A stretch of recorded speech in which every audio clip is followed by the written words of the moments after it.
Hey, what's up, guys? Hey, welcome to episode 8 of the Chiss Ascendancy, a Star Wars podcast, Star Wars Thoughts from Wild Space. You may have noticed We're not in the office. there's a car back there. Okay, so here's what happened. We recorded this morning. First thing we do every time we meet together, we get to the office, we record, and we've got our microphone, we've got our brick behind us, very expensive Star Wars posters that we got at Five Below, the whole nine, all right? So we did that again today, and as we were done recording, we realized that For whatever reason, the video didn't save. it just didn't process right, and so the whole thing just went kablooey. Yep. So we've got some errands we've got to run, and so I said, dude, let's just record this episode in the car. So, welcome to the Chiss Ascendancy. Let's do this thing. Let's do it.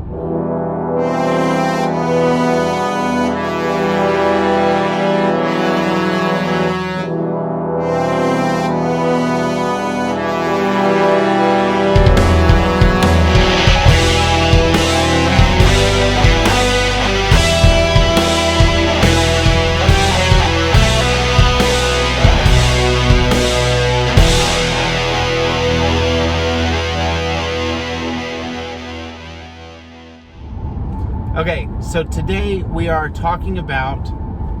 Today we're going to be talking about a breakdown of the Rise of Kylo Ren comic series. Yes. Part 4 of 4 just dropped this Wednesday.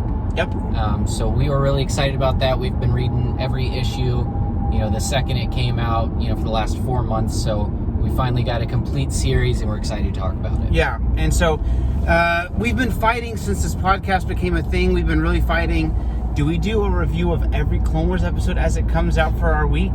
For our episode that week? Do we do a review of Rise of Kylo Ren every time an issue drops? What if we get into the Darth Vader comics? What if there's books coming out? There's all this stuff.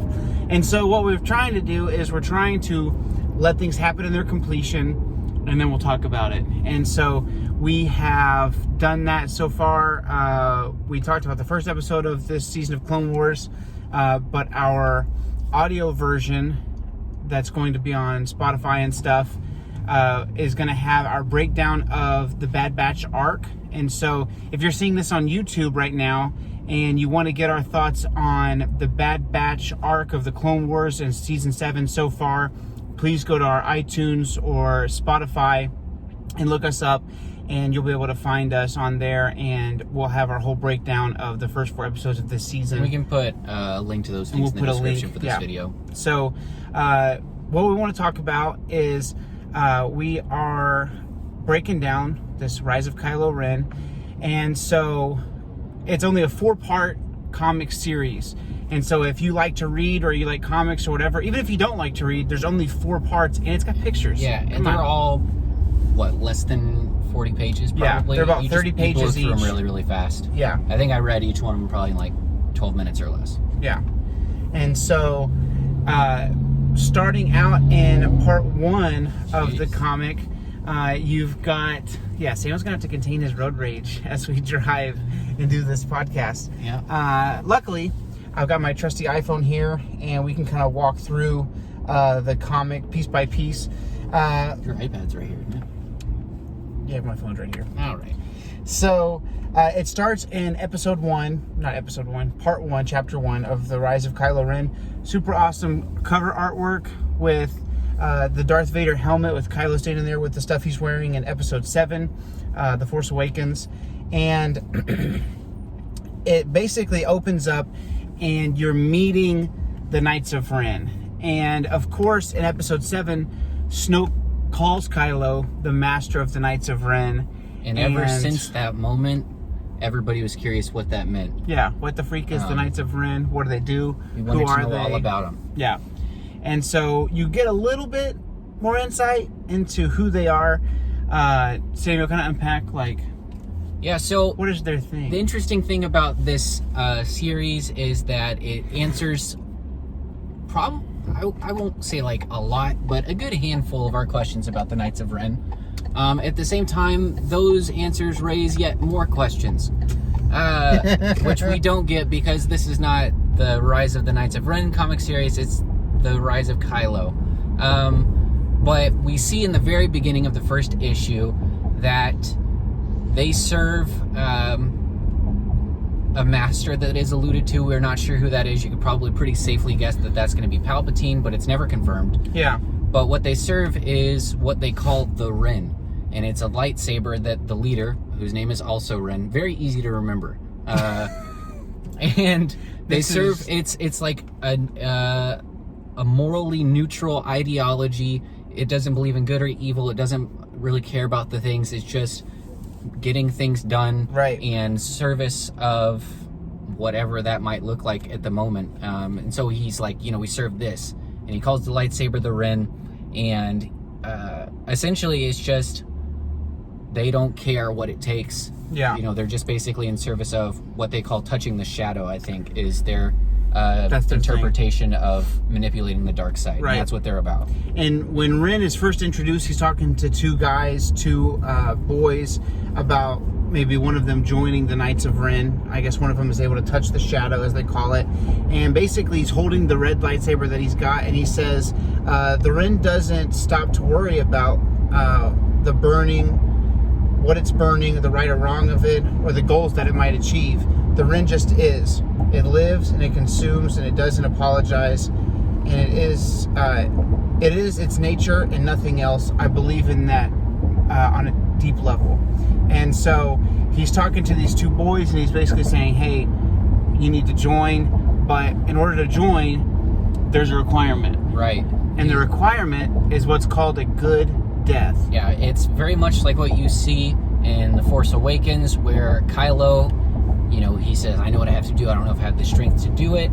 It's a sacrifice of someone else that costs you personally. Right. You see it also in like Old Republic books. I was just thinking about this with Malgus, where he had a slave girl that he fell in love with, and he had to kill her basically because she was his weakness, and that was his final conversion to being holy. He's already a Dark Lord of the Sith. Right. But this is the one thing that people can use against him, so he realizes he can't serve the dark side to its fullness because he has something holding him back. So he kills her. Very much like that, the Knights of Ren require, as entrance, a payment of a good death. And so he tells this young man, you need a good death. And he kind of looks over at his brother like, you know what to do. Yeah. And the brother is like, my brother? I gotta kill my brother? And while he's saying that, the second brother is just like, yeah. Doesn't hesitate at all. Doesn't hesitate at all. He's just desperate to get out of there, and he's he just shoots his brother, no questions asked. And he's like, all right, now get me out of here. Yeah, get me the heck out of here. And Ren says, you've got the attitude, kid, and I admire that, but you can't touch the shadow. I respect that, but not good enough. So he kills the guy because he's not a Force sensitive. So right there, you realize that the Knights of Ren, their leader, and all the Knights are Force sensitive to a degree. And we learned about that from the Rise of Skywalker visual dictionary. Mm-hmm. But if you don't have that, then first of all, you need to get it. But yeah, you didn't know that. So now the comic kind of lets you know, if you're going to be a member of the Knights of Ren, you've got to be able to touch the shadow, meaning you have to be able to use the dark side. Right. Well, and it's interesting because it looks like they're actively recruiting, but they're very selective in who they'll permit to become one of them. Mm-hmm. And so then from there, we move, and Ben is waking up from his clash with Luke Skywalker. And of course, in Last Jedi, there was like 6 versions of that story told, where it's like, Rey's like, did you turn on Ben? Did you attack Ben? Right. And Luke's like, Ben sucks. So, you got the story that Luke tells where it's like, I felt this growing darkness inside of him. We couldn't control it. So I thought I had to kill him. I changed my mind, but by that time it was too late. He had turned. You've got Kylo's version of the story, which is, I was a teenager, I was emotional, and then Uncle Luke tried to kill me. So I tore down the temple. This fool's having a bad dream. And so somewhere in the middle of there is the truth. Yeah. And we find out that the truth is they fight, and as Ben pulls the house down on top of him and Luke, this whole time we've been thinking that knocks Luke out, but Ben goes from there and just starts killing folks left and right, very much like Order 66 style with Anakin, and that's not the case. And so it turns out that Ben also gets knocked out, and when he wakes up, it's almost like he feels like something's gone wrong. Yeah, he's gone too far. He's having a rage, and as he wakes up, he sees, it looks like in the panel that lightning came down from the sky, very a la Yoda in The Last Jedi. And it sets the whole temple ablaze, and he thinks he does that with his rage. So he now feels responsible, but there's nothing he can do. Right. And so as he's having kind of a freak out. And I think what the Rise of Kylo Ren comic does, there's still questions about Snoke. There's still questions about how did they meet. There's still questions about why does he freaking look like a cracked egg. There's questions about all these things.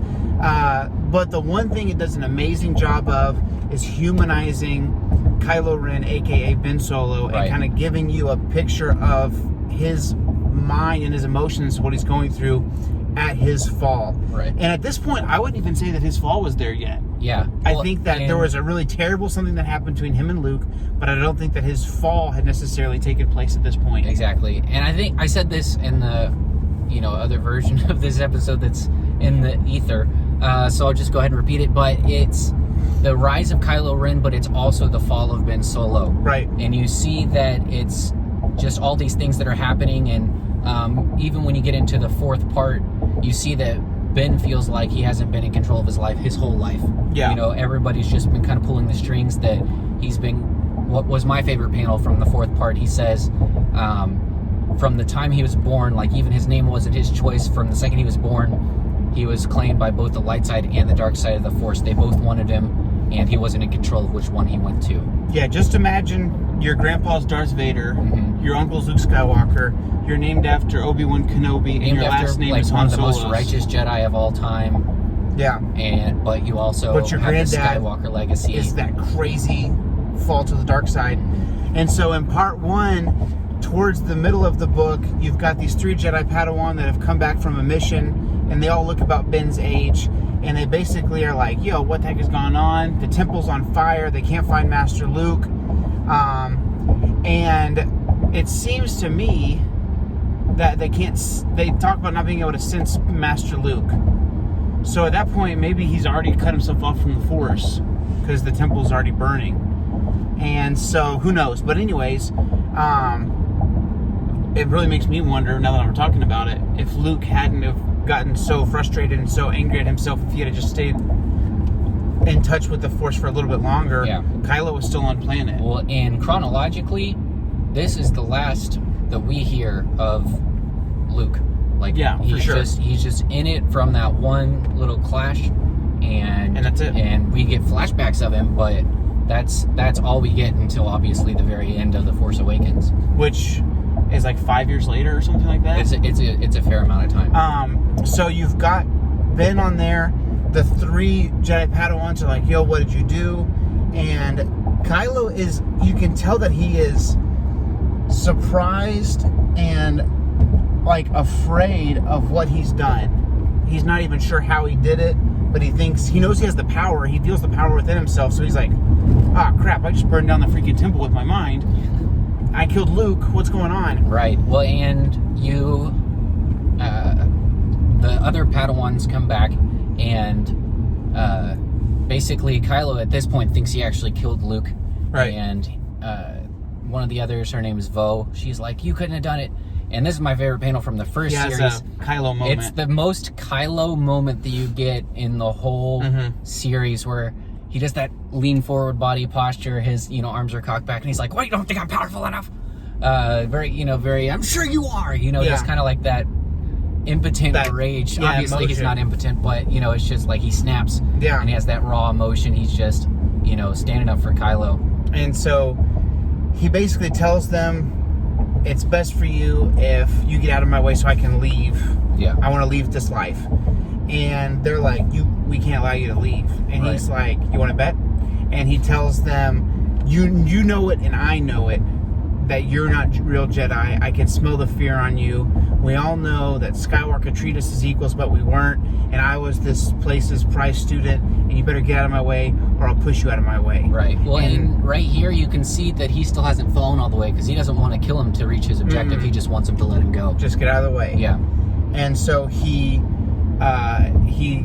basically beats these guys, doesn't kill any of them, but he, hurts one guy, force pushes him out of the way or whatever, gets on a ship, he leaves, and the next significant thing that happens in part 1 is you go to this biosphere, this planet that looks like it's kind of like encased. It looks very much like Guardians of the Galaxy. It's like plants, and part of the sphere looks like it's dead, but it's in these hexagon-looking glass sphere type things. Essentially a space greenhouse. Yeah, and you get there, and you're like, what the heck is this place? Is this Leia's house? Is this where Han and Leia live? Is this maybe his home? Is this a secret place that he has set up? What's going on?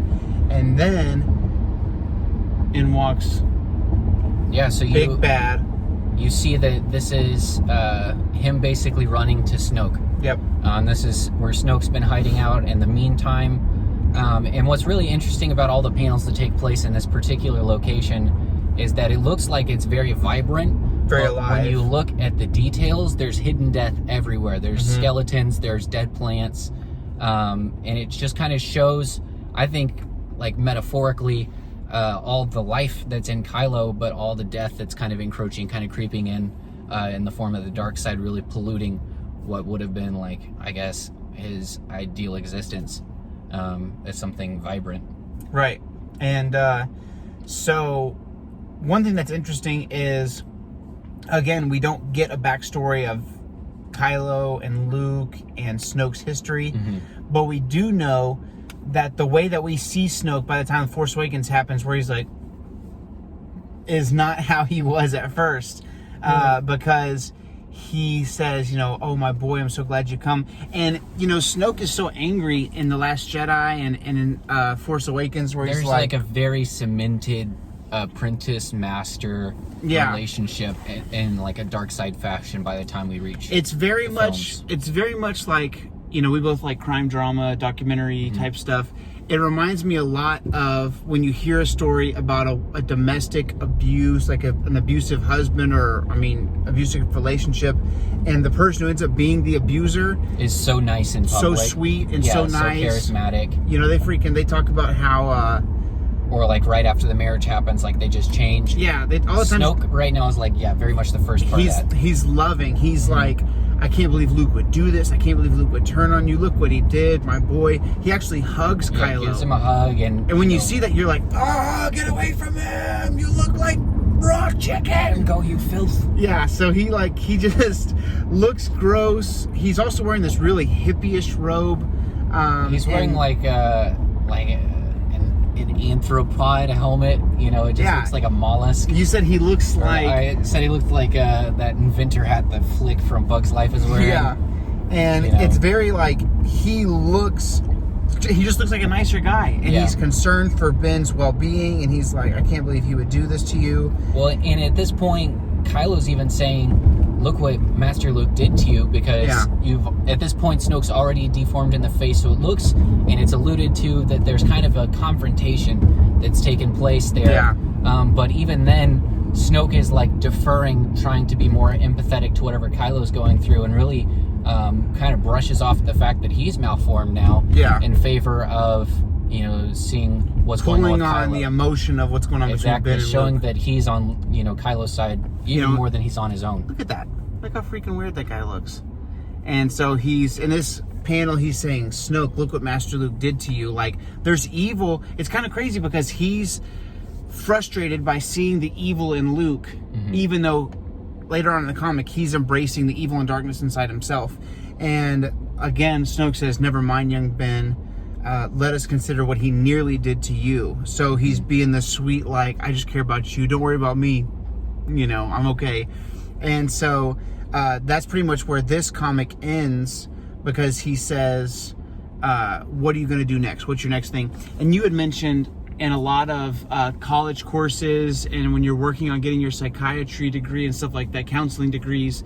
Yeah, so my you learn to pull. Yeah, it's very similar to a counseling degree, and so he's asking like leading questions, and the most effective way to teach somebody something long term is to help them get to the solution themselves without giving them the answers. And so you can see for sure that Snoke's doing that. He's really twisting Kylo's mind. And one of the big questions that you'll ask somebody if they're going through something, they'll want to vent, they'll want to rant, they'll want to rave or whatever. But when you ask them, so what are you going to do about it? They don't know. That's kind of the crucial point where they actually start to process it and start thinking of solutions. And here we see Kylo say, I've been thinking a lot about the Knights of Ren. And that's where the first issue ends. So, issue 1 is over, and we had to wait a freaking month. And issue 1 came out. These, man. I was itching for it. Issue 1 comes out a few days before Rise of Skywalker. So that wait wasn't as terrible because we went and saw the movie a bunch of times. Right, and then I'm forgetting about everything else because I literally went and watched it like 4 times the first week. Like my mind's very focused on the Rise of Skywalker at that point. Right. So, and then in part 2, you start off and you're right back on that weird planet place with Snoke and Ben, and Snoke's asking, "Do you like this place?" And Ben says it's very unique, it's very interesting, and he says, "I'm very fond of it. The people who built it were trying to hold back the dark because it's in the middle of space, right?" He says that was the entire point, to create an oasis of light in this great shadow. He says, "You see how well it worked. You see what denying the nature of things brought them, and you see these 2 skeletons that basically the dead side of this forest has grown through them." It's very similar to what we see in The Last Jedi, where Luke's saying, powerful light, powerful dark.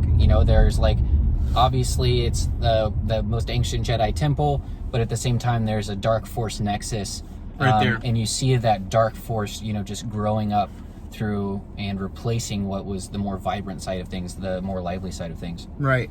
And so Snoke says, all right, well, if you go to the Knights of Ren, you need to figure out who you're going to be. Are you going to be Ben Solo, or what are you going to do? Because the Knights of Ren won't be interested in a Jedi Knight. And you hear Ben say, I hate that name. I hate that name, Ben Solo. And he tells them, you go and you meet with the Knights, and either they'll let you join, or they'll kill you. It's up to you.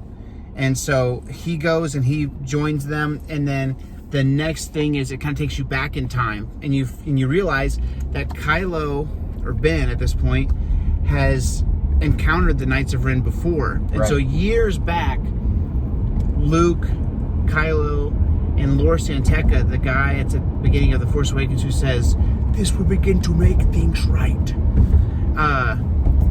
They're all going and they're in search of Jedi artifacts.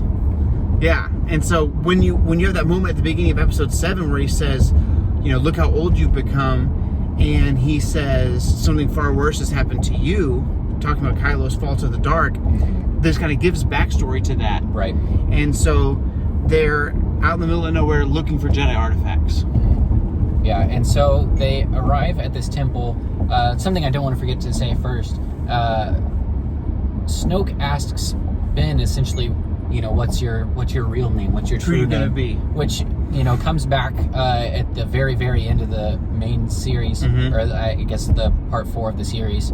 But it's also another one of those things that's a big callback to ancient Sith lore and ancient Sith traditions, where when an acolyte would become part of the Master's Academy, they would pick a new name for themselves. They would rename themselves because it's a new being. I guess to use a theological term or whatever, but it's like a new creation and in the form of the dark side. Yep. So that's kind of where he's drawing him, just one of those other things, just a small, piece given over to the dark side. But anyway, so they end up on this planet. Do you have the name of that planet, Andy? It says that they are on Elfrana. Elfrana. So it's very, it almost looks like Indiana Jones when they go to Jordan and they have those temples that are carved out of the rock. And the statues remind me a lot of the fallen statues that you see in Rogue One on Jeddah, which used to be a very, very strong Jedi outpost. The massive Jedi Guardian statues. But anyway, so they walk in, you see some cool stuff in the far left-hand panel. There's a Sith holocron sitting there in the far right hand of it, and then I think you get a closer look at it. There's in one of the Darth Vader comics, you find out that the Jedi have created a blaster, That's a powered, rifle, yeah. that basically is powered by inserting your lightsaber, and it shoots bolts of kyber.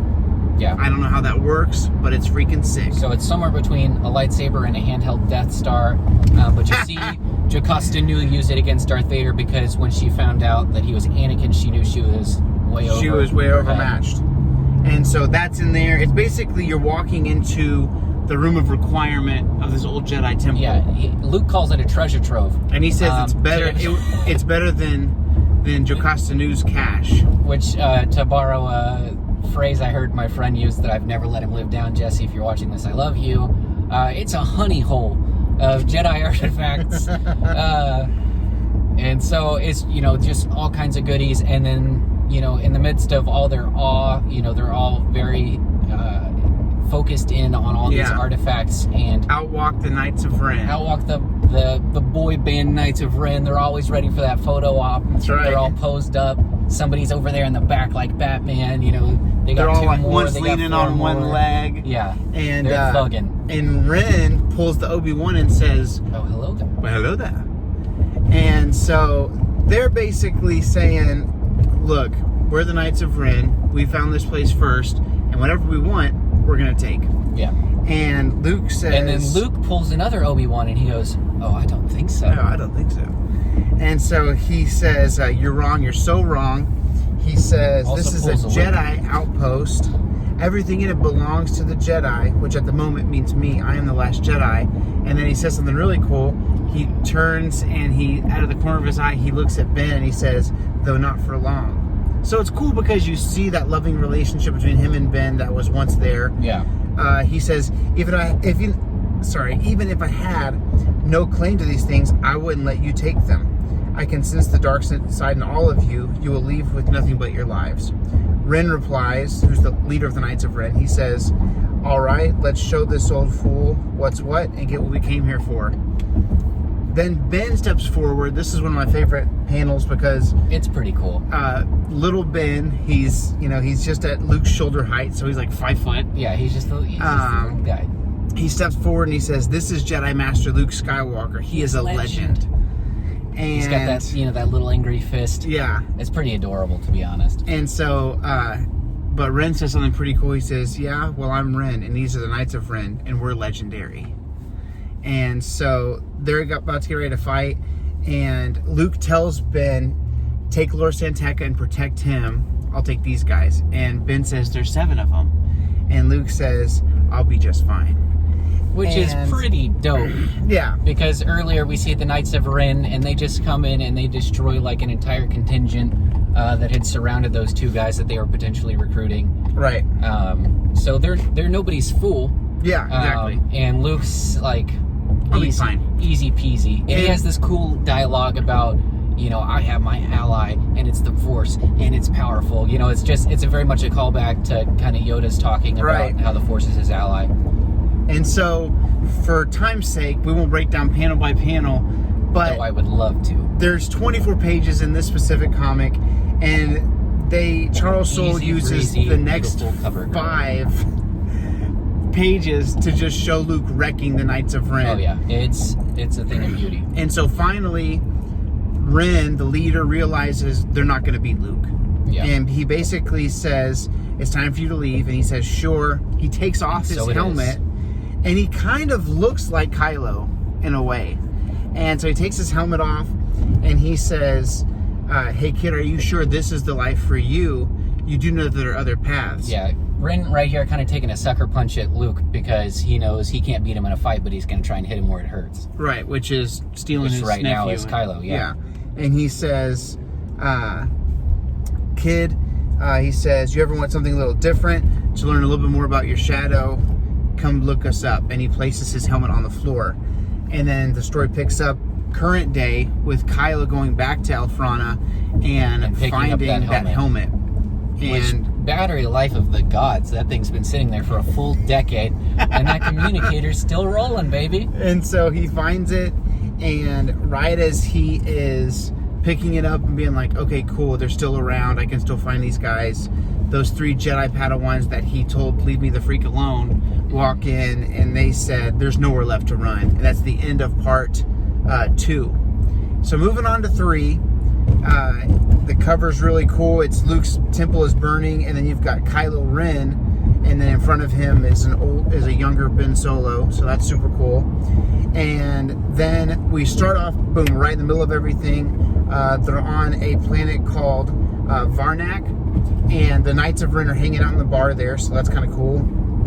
You see one of the Knights of Ren kind of hitting on a lady in there. Yeah, kind of chatting up the local babes, very Boba Fett and Jabba's Palace, giving them a nice little chin tickle. Yeah. And then they basically say, hey, so-and-so's here to see you, and it's Ben Solo. And he says, I came to find you, Snoke sent me your way. And he basically tells him, well, you got to earn your way in, what'd you do? Yeah. And he basically says... Where's that good death, baby boy? Yeah, he says, I killed Luke Skywalker, and I burned down his temple. And he says, well, that sounds like one heck of a story. I'm sure the boys would like to hear it. You want to tell us who you killed, Mr. Ben Solo? And he says, all right. And then he talks about... this is probably fighting those 3 Padawans. Yeah, talking about fighting the 3 Padawans, kind of giving his side of the story, which obviously is unenlightened at this point if you've watched all the films, which we have, but he hasn't. So yeah. So he goes back and he kind of breaks down the 3 characters. Right. He talks about... He gets into his relationship. There's Hennix, Ty, and Vo. Yeah, so Vo's the girl. She's looks like mixed ethnicity, but she's a human. Ty's also a human. He looks like an airbender, if you're a fan of Avatar: The Last Airbender, without the head tattoos. And then there's the Quarren Hennix. Yeah, and so it basically says that Vo's the Jedi that was never quite up to snuff, and she was kind of frustrated by it. Right, That's one of the reasons she's so angry at Ben. Is because she kind of viewed them as rivals, even though Ben was always ahead of her with far and away the better fighter, far and away more powerful. And so that's her. Well, then you have Hennix, and he says he knew he couldn't solve puzzles, talking about metaphorically of becoming a Jedi, but I think he would have been happy to spend the rest of his life trying to become a Jedi. Which is cool. It's just like a pure love of the Force. Right. And then... Very, very pure. Yeah, so he has... You can tell he has more respect for Hennix than Vo, but then you get to this guy, Ty. And they have a special bond. They have a special bond. They seem like they're best buds. And he's, you're having flashbacks this whole time of little memories that they have with the different characters. And with Ty, Ty says to Kylo, why do you hide so much about yourself, Ben? He says, I don't know what you're talking about, Ty. I put it all out there. He says, come on, the Force helps me sense things. You've got a box inside where you lock things away. Everyone does, but yours is locked up tight. And he says, you know why. I'm Ben Solo. And so you can tell this whole time that Ben feels all this pressure to be this prodigy, and he's not really allowed to seek different avenues of a way of life. He's just supposed to be the next chosen one, basically. Yeah. So he says, okay, get back to the fight. And he talks about their fighting, and he accidentally kills the Quarren. Yeah. Which I wasn't super emotionally invested in, but for Kylo's sake, I appreciated why that was difficult or why it cost him. But Ren basically at this point is still unimpressed because it was an accident, and that was probably the one of the 3 that he had at least the least amount of strong connection. Yeah. Even though Vo was his rival, they were he just kind of existed, I think. Yeah. At least that's my interpretation. And so he basically says, well, it sounds like... So he accidentally kills the Quarren, and then he tells the other 2, get in the outpost, because they, again, had found him in that library where he had met the Knights the first time. And when he goes in there, he tells them, get in there, and he basically pulls the temple down on top of them. So it's not... very similar I killed him in cold blood. Yeah, very similar to how he thinks he killed Luke. He thinks he's also killed these 2. Yeah, and so basically Ren says, that sounds well and good, but it's not a good death. You got to sacrifice. And it's got to be on purpose, and it's got to be cold. We'll work on it, but we need to get you a change of clothes because you look ridiculous in these Jedi outfits. And so, basically... He gets this very cool, somewhere between Knights of Ren and Han Solo, but not quite yet, Kylo Ren in the flesh. Yeah, got kind of a cool like grungy Yeah. rock and roll Ben Solo outfit. It looks like if the Knights of Ren had just done their laundry. Right, much cleaner than the Knights of Ren. Much cleaner, but still, that dark theme all the way throughout. I think it's, a lot of the things in this series are symbolic. So it looks, obviously a step towards the dark. It's all black, but it's not quite there yet. Yeah, and so that's pretty much the end. You find out that Vo and Ty both survived Kylo pulling the temple down on top of them, and then next thing you know, that's the end of part 3. And so Wednesday night, part 4 comes out, and we're right back in the thick of it. Right at the beginning, they're on the moon of Mimban, which is a cool tie back to, of course, Solo, a Star Wars story. Yeah. Is where we first see the planet Mimban. So it was cool that Ben was near where Han met Chewie. And the Knights of Ren, again, they're basically treasure hunters. They're just looking for important things. And they're about to just doing kill... Knights of Ren things. They're just doing Ren stuff. And they just destroy everything that's in the way. Right. So they're getting ready to kill these Mimbanese people because they won't answer their questions. And Kylo says, hang on, there's another way. Again, you see Kylo's not really wanting to kill. He's not really wanting to do the wrong thing. He's not there yet. He doesn't want to be a Jedi anymore. He feels like he can't be a Jedi anymore. He's done too much. He's gone too far. But he still doesn't want to do the wrong thing. And so he says, there's another way. You see him use the mind infiltration. You find out that Snoke taught him it. And he gets the information they need. And then right off the bat, Ren goes, okay, awesome, that's good. And Cool beans. he turns and Could not care murders less. all these aliens. Just kills him anyway. And so... Which is pretty cool. when he does that, he said, let's trick, see. Kylo. Yeah, Check he this kills out. them, and you see a flashback of Snoke, and Snoke says the Jedi believe their endless rules and codes and behavior made them stronger, when in fact it made them rigid, and so they were more easily broken. And Kylo says, you said you would release them. And I freed his head from his miserable shoulders. And Snoke, you get a flashback again of Snoke saying, the Knights of Ren do as they please, and it gives them fluidity. Whatever they need to do to survive and to triumph, they will do. And so you realize that Kylo's getting a full taste that the Knights of Ren are a different breed, and your rules do not apply to them. And so they're going to find this relic, whatever it is they're looking for, and right as they're about to go down to the vault, who freaking shows up? These pesky meddling kids. Vo and Ty show up again, Scooby-Doo style. Yep. And Ren asks Kylo, who are these? And Kylo says a cool Kyloism. He says, the past. And so, take it from there. I keep going. All right, so we're just going to snippety snapshot through this bit because we're actually at our destination now. But I think probably the coolest part from here, I've got my favorite panel. Vo thinks she's more powerful than Ty, so she goes straight for Ren, trying to basically stop them from destroying everybody there. Which is ridiculous. Foolish child. Yeah. And then Ty's like, hey, I have a connection with Kylo. I'm going to try and stop him. Right. And so one of the coolest things, I forget you always have your Porsche orientation law. But so, yeah, this comic, or this part right here, where he says, choice, I have no choice, I never did. Even my name isn't a choice. The dark side and the light both claim me for their own the moment I was born. You know how that feels. Does Ben think that we all get to choose our name? I don't know. But maybe he's like, now I get to choose my name. I think it's about the legacy, yeah. And so, I've already talked about that, but I think that's a really cool look into Kylo's personality.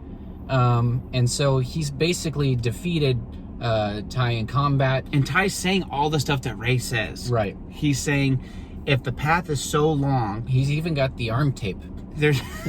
He says, if the path that you're on is so long, then that means that you can still turn around. It might be a longer journey back, but if you've gone this far, then the road is still there for you to come back to who you're supposed to be. Right. And then so Kylo's thinking about it, and then before he can really act on it either way, Ren snaps his neck with the Force. Snickety snack. Snippety snap. Well, I guess I was just... Yeah, I know. the onomatopoeias. But then now Kylo's mad at Ren, and Ren's basically calling him weak. Yeah, he basically says, "We thought you were going to be this new member." Yeah, he's like, You're not who you're supposed to be. And so Ren says, "I don't need to touch the shadow. I am the shadow." And he pulls Ty's lightsaber, pretty cool, from behind and starts. Very Rise of Skywalker. Yeah, very Rise of Skywalker, and starts to attack. And so this is where he's really taking on the characteristics of the dark side. This is pretty close to his ultimate fall. You get a little look-see at Palpatine pulling the strings. He's got a little smirk on there. He's very pleased with the goings on. reading. When you read this, it says, "Now you will be who you are always meant to be." Right. Which is what Snoke said before. And so you can. So it's a cool connection there. Palpatine's pulling the strings, and then this panel right here, probably one of the more important ones from the series, if you get a look at it. So right down the middle, they've got the ultimate fight is showing a lot of force energy that's being pulled here. And so in the top left and bottom right, we have Plagueis and Palpatine, and they've kind of got... You mean Snoke? What did I say? Plagueis? Oh my god. Snoke and Palpatine, might as well be though. Yeah. And so they're kind of talking, they're invested, they're kind of like pouring the dark side in. And then we've got what I interpret to be the observers of the event through the force, but I don't think it's reciprocal. This reminded me a lot of when Order 66 happens, and Yoda's like, "Oh my goodness!" He feels the darkness taking over, and so Leia can feel it through the force, and she's like, "Oh, Ben, no, Ben, no." That's his Carrie Fisher impression. Sorry, Ben. That was a cigarette cough. And then here's a controversial something that Samuel's pretty passionate about this part here. Okay, so Josiah sent me a tweet that somebody put out, and it's referencing this panel right here, where Rey is feeling this event happening through the Force, and she says, feel that? Feels cold. Just like brushing it off, but obviously she can feel it. She's saying it to Unkar Plot. It's very clearly local dialogue, the way it's animated, and the way that this Force lightning acts as a barrier between what's happening with Kylo and what's going on elsewhere in the Force. Yeah. The person interpreted this to say that it confirms that Kylo had a vision of Rey, which I vehemently disagree with, because it doesn't confirm that. You can speculate about it, but it's not the same thing. I think Kylo's very much in the moment. He may be receiving like pushes in the Force. Like if you read novelizations, you can see where people will transmit like reassurance in the Force or nervousness or something, just like sending an emotion through the Force. But it doesn't mean that that person's reading, that even the person's even using it. You can see that Snoke and Palpatine are really pushing for this event to happen, but Leia's on the side and Rey are on the side. They're just kind of feeling it.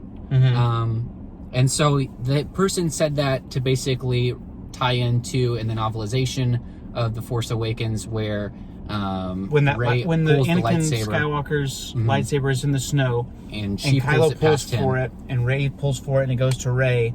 In the movie, you don't see this, but in the novelization of The Force Awakens, Kylo looks at Rey and says, "It is you." Yeah, so like a confirmation of some sort of theory. Maybe. I think that he's saying it as, I think he maybe suspected her to be the powerful light to match his powerful dark that Snoke says that he talked to him about. We see that in The Last Jedi. That's kind of my interpretation, that Snoke says that he thought maybe it was going to be Skywalker. But I'm thinking that Kylo suspected her to be his counterpart now that Luke's cut himself off from the Force. That's how I interpret it. Yeah. The reason that I'm not sure about that, what you're saying, is that Ben doesn't know that Luke cut himself off from the Force. Well, I think he has to have known, because otherwise he'd be able to sense him. That's how these other Jedi are tracking him. They've got a very powerful Force bond. Yeah. You know what I mean? Right. But either way, he's diminished his presence in the Force. The reason that Kylo knows that Luke's not dead is because in part 1 of this comic, he tells Snoke, "I killed Luke," and Snoke said, "No, you didn't. There's no way." And so I think that there is a time, sometime before this, where Ben/Kylo knows about Rey, has seen Rey in a vision, feels another presence, feels that dyad somehow.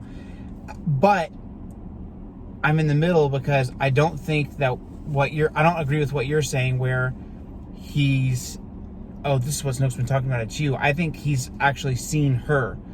Well, I mean, at that point, he had seen her.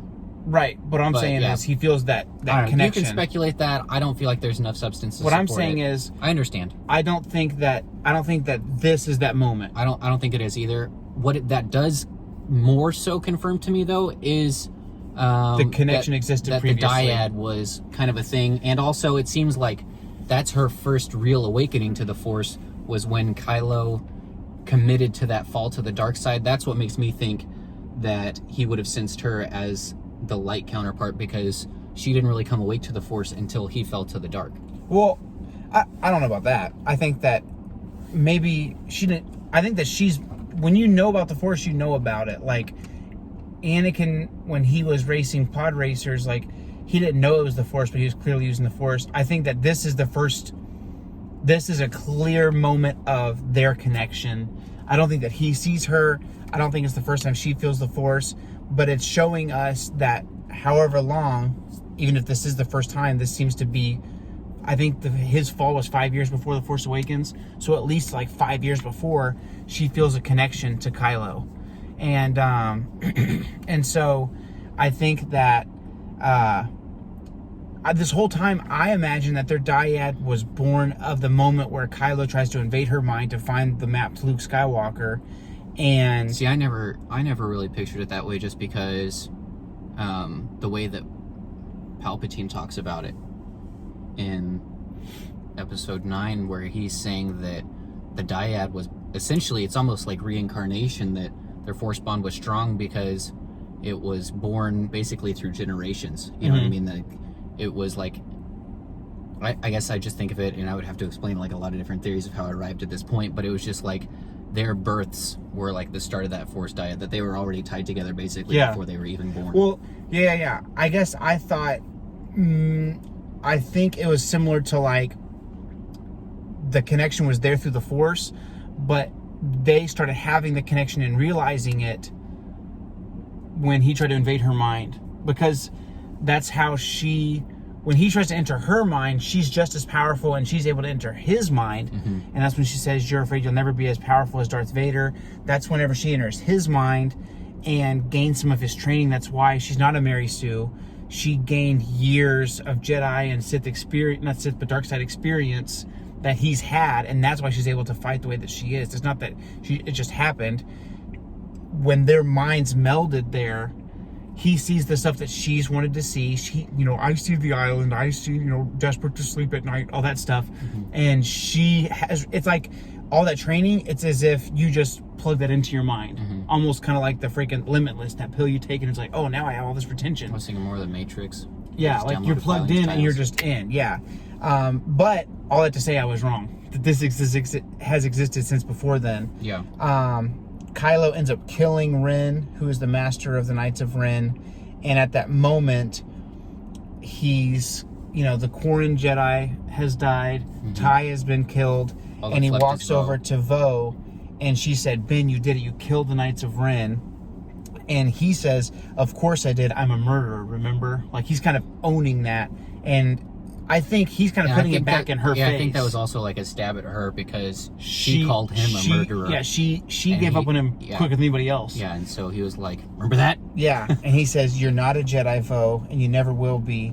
There's no one left to train you." And she kind of puts her arm up, and there's a silhouette. He ignites Ren's old red lightsaber, puts it through her chest, and says, "Why would you even want to live?" Yeah. And that callousness is kind of where we meet him in Episode 7. Sorry, got a phone call. So he kills Vo. They're on the ship of the Knights of Ren. I can't remember the name of the ship now, but basically space pollution is what we've been calling it. Space pollution. And no way it passes emissions, but it's heckin' cool. It's cool. So cool Kylo's kind of in his space, and it looks very similar, actually, now that I'm looking at it. It looks very similar to the workspace where his helmet is fixed. So who knows about that? Maybe that space monkey is on their ship. Yep. But he takes his blue crystal from his lightsaber that already existed, and he wraps his fist around it, And you actually see some Sith eyes here from Kylo, which is super cool. And he does what is known as bleeding the crystal. Which is like, I always kind of thought of that as more of a metaphorical term, but in this panel you actually see that he pulls, it's like actually bleeding it. Yeah. There's actually blood or some blood-ish residue on his hand after turning the crystal. He puts it back into his lightsaber that's you pre-existing. see that it's been shattered, and that's where his unstable quality comes from. So it won't work through. The blade is too powerful, it's unsteady, and he says, and then you hear the voice in his head, what is your name? Yeah. Which is a callback to Snoke and Palpatine. 2. And that's the end. And the very last panel you see the iconic, turning on the lightsaber after he's given it the vents. And he's got the Kylo Ren lightsaber. And that's the end of the comic series. That's all we've got. So it's really dope. We hope you that enjoyed this review. If you want to see all these pictures for yourself and not have like a glare or whatever, right? I'm sure that in the near future, if you don't want to just buy them individually for like $3 now that a they're piece, all released, you can probably get them all at once. I bet you can get them as a series. Yeah. Maybe you pay like $15 or something like that, and you get all 4. Yeah. Which is a great price. So, man, we hope you guys enjoyed this review. I know it's different. Yeah. We're parked on Endor right now. Yeah. And if you, in the one we did this morning, there's some silly stuff in there, but we also maybe countered, some other points or covered some stuff more heavily. So yeah, for sure. There's probably a more rounded picture if you watch both of them. Also, there's the Bad Batch review that's going to be in the audio only version. Right. So be sure to check that out if you're interested. Yeah. Thanks for watching on YouTube. But again, check us out on Spotify or iTunes or wherever you listen to your podcast. Search the Chiss Ascendancy, and maybe you'll get. I guess this week you'll get a little bit bonus material on that. Bonus. So thank you guys for tuning in. May the Force be with you. And remember, the only family you have here is me. We'll see you guys. All right, take it easy. What's up, guys? Hey, we hope you liked this episode of the Chiss Ascendancy. If you enjoyed it, please like this video, subscribe, hit the notification bell so you know when you get a new video, and then also follow us on Instagram at Chiss Ascendancy Podcast. You can also find an audio-only version on Spotify and Apple Podcasts at the Chiss Ascendancy. We'll see you next time.